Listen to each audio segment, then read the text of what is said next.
ਪਰ ਸਾਹਿਬ ਮੈਂ ਸੁਣਨਾ ਵਾਲਦ ਸਾਹਿਬ ਜਿਹੜੇ ਤੁਹਾਡੇ ਉਹਨਾਂ ਨੇ ਤੁਹਾਨੂੰ ਇੰਟਰਨੈਸ਼ਨਲ ਓਲੰਪਿਕ ਖਿਲਾਉਣ ਲਈ ਆਪਣਾ ਸਭ ਕੁਝ ਵੇਚ ਦਿੱਤਾ ਕਿ ਇਹਦੇ 'ਚ ਕਿਤਨੀ ਸਦਾਕਤ ਹੈ, ਕਿਉਂ ਜ਼ਰੂਰਤ ਪੇਸ਼ ਆਈ ਸਭ ਕੁਝ ਵੇਚਣ ਦੀ?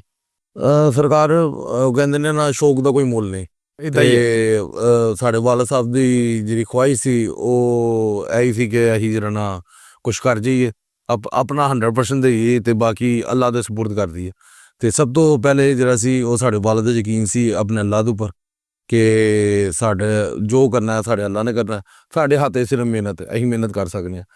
ਤੇ ਅਸੀਂ ਜਨਾਬ ਉਹ ਟਾਈਮ ਵੀ ਵੇਖਿਆ ਜਦੋਂ ਸਾਡੇ ਟਾਊਨ ਦੇ ਅੰਦਰ ਘਰ ਸੀ। ਬਾਬਰਾ ਟਾਊਨ ਗੁਜਰਾਤ ਦਾ ਸਭ ਤੋਂ ਜਿਹੜਾ ਖੂਬਸੂਰਤ ਇਲਾਕਾ ਸੀ ਬਾਬਰਾ ਟਾਊਨ, ਉੱਥੇ ਸਾਡਾ ਘਰ ਸੀ। ਤੇ ਉੱਥੇ ਜਦੋਂ ਸਾਡੇ ਘਰ ਦੇ ਬਾਹਰ 7 ਗੱਡੀਆਂ ਐਟ ਅ ਟਾਈਮ ਖਲੋਤੀਆਂ ਹੁੰਦੀਆਂ ਸਨ, ਜਿਹੜੇ ਡਰਾਈਵਰ ਸਮੇਤ ਜਿਹੜੇ ਆਉਂਦੇ ਜਾਂਦੇ ਸਨ। ਤੇ ਫਿਰ ਇੱਕ ਟਾਈਮ ਅਸੀਂ ਉਹ ਵੀ ਵੇਖਿਆ ਜਦੋਂ ਸਾਡੇ ਘਰ ਦੇ ਬਾਹਰ ਸਿਰਫ ਇੱਕ ਮੋਟਰਸਾਈਕਲ ਰਹਿ ਗਏ ਸੀ ਤੇ ਮੋਟਰਸਾਈਕਲ ਤੋਂ ਇਲਾਵਾ ਉਹ ਕੁਛ ਵੀ ਨਹੀਂ ਖਲੋਤਾ ਸੀ। ਤੇ ਜਿਹਨੇ ਸਵਾਲ ਆਉਂਦਾ ਸੀ ਕਿ ਕਿੱਥੇ ਜਾ ਰਹੇ ਆ, ਮਤਲਬ ਕੀ ਹੁੰਦਾ ਜਾ ਰਿਹਾ, ਮਤਲਬ ਅਸੀਂ ਤੇ ਕੁਛ ਮਤਲਬ ਬਣਾਉਣਾ ਚਾਹੁੰਦੇ, ਕੋਈ ਨਾ ਕਰਨਾ ਚਾਹੁੰਦੇ, ਲੇਕਿਨ ਨਾ ਹੁੰਦਾ ਪਿਆ, ਨਾ ਕੁਛ ਕਮਾਇਆ ਜਾਂਦਾ ਪਿਆ। ਲੇਕਿਨ ਅਸੀਂ ਇੱਕੋ ਹੀ ਬੰਦੇ ਨੂੰ ਵੇਖਿਆ ਸ਼ੁਰੂ ਤੋਂ, ਆਪਣੇ ਵਾਲਦ ਸਾਹਿਬ ਨੂੰ।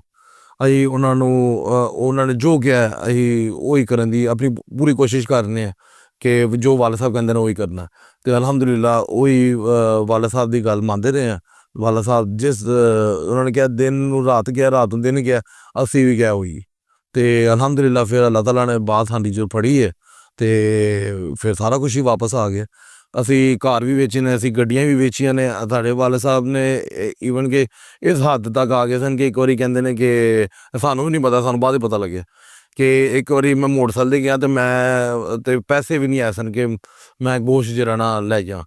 ਤੇ ਫਿਰ ਉਹ ਜਿਹੜੀ ਜਿਸ ਮੋਟਰਸਾਈਕਲ 'ਤੇ ਬਹਿ ਕੇ ਗਏ ਸਨ, ਉਹ ਮੋਟਰਸਾਈਕਲ ਵੇਚ ਕੇ ਤੇ ਉਹਦਾ ਗੋਸ਼ਤ ਲੈ ਕੇ ਤਾਂ ਆਪਣੇ ਦੋਸਤ ਨੂੰ ਕਾਲ ਕੀਤੀ ਕਿ ਮੈਨੂੰ ਆ ਕੇ ਜ਼ਰਾ ਇੱਧਰੋਂ ਘਰ ਲਾਣਾ। ਤੇ ਉਹ ਘਰ ਜਿਹੜਾ ਨਾ ਫਿਰ ਵਾਪਸ ਆਏ ਕਿ ਸਿਰਫ ਇਸ ਵਾਸਤੇ ਕਿ ਜਿਹੜੇ ਬੇਟਿਆਂ ਦੀ ਖੁਰਾਕ ਜਿਹੜੀ ਹੈ ਨਾ ਉਹ ਰੁਕ ਲੈਣੀ ਚਾਹੀਦੀ, ਚਾਹੇ ਪੈਸੇ ਲੇਟ ਨੇ, ਚਾਹੇ ਪੈਸੇ ਥੋੜ੍ਹੀ ਦੇਰ ਬਾਅਦ ਆਉਂਦੇ ਪਏ ਨੇ, ਜਾਂ ਕੋਈ ਮਸਲਾ ਹੈ ਉਹ ਬਾਅਦ ਵੇਖੀ ਜਾਏ ਕਿ ਮੁੰਡਿਆਂ ਦਾ ਕੰਮ ਨਹੀਂ ਰੁਕਣਾ ਚਾਹੀਦਾ। ਮੁੰਡੇ ਮਤਲਬ ਆਪਣੀ ਗੇਮ ਲੱਗੇ ਰਹਿਣਾ ਚਾਹੀਦਾ ਦਿਨ ਰਾਤ। ਮੈਂ ਕਹਿੰਦਾ ਕੁਛ ਵੀ ਸਾਡੀ ਸੁਬਾਹ ਸ਼ਾਮ ਜਿਹੜੀ ਆ ਟ੍ਰੇਨਿੰਗ ਜਾਰੀ ਰਹੀ ਹੈ। ਅਸੀਂ ਕਦੀ ਵੀ ਨਹੀਂ ਮਤਲਬ 365 ਦਿਨ ਨੇ ਸਾਲ ਦੇ 365 ਦਿਨ ਅਸੀਂ ਟ੍ਰੇਨਿੰਗ ਕੀਤੀ ਹੈ। ਵਾਲਦ ਸਾਹਿਬ ਨੇ ਕੋਈ ਸ਼ਾਇਦ ਥੋੜਾ ਨਹੀਂ ਦਿੱਤੀ? ਨਹੀਂ, ਅਗਰ ਉਹ ਕਹਿੰਦੇ ਮਤਲਬ ਅਗਰ ਇਹ ਹੈ ਕਹੀਏ ਨਾ ਕਿ ਅਗਰ ਮੈਂ ਓਲੰਪਿਕ ਚੈਂਪੀਅਨ ਨਹੀਂ ਹੁੰਦਾ, ਉਹ ਸ਼ਾਇਦ ਮੇਰੀ ਆਪਣੀ ਨਲਾਇਕੀ ਹੋ ਗਈ, ਕਿਉਂਕਿ ਮੇਰੇ ਵਾਲਦ ਸਾਹਿਬ ਨੇ ਸਾਡੇ ਵਾਸਤੇ ਕੋਈ ਕਸਰ ਨਹੀਂ ਛੱਡੀ। ਅਸੀਂ ਸ਼ਹਿਰ ਤੋਂ ਅਲੱਗ ਆ ਕੇ ਇੱਥੇ ਰਹੇ ਹਾਂ, ਸਾਰਾ ਦਿਨ ਸਾਰੀ ਰਾਤ ਇੱਥੇ ਸਿਰਫ ਮਿਹਨਤ ਹੀ ਕੀਤੀ ਔਰ ਕੁਛ ਵੀ ਨਹੀਂ ਕੀਤਾ।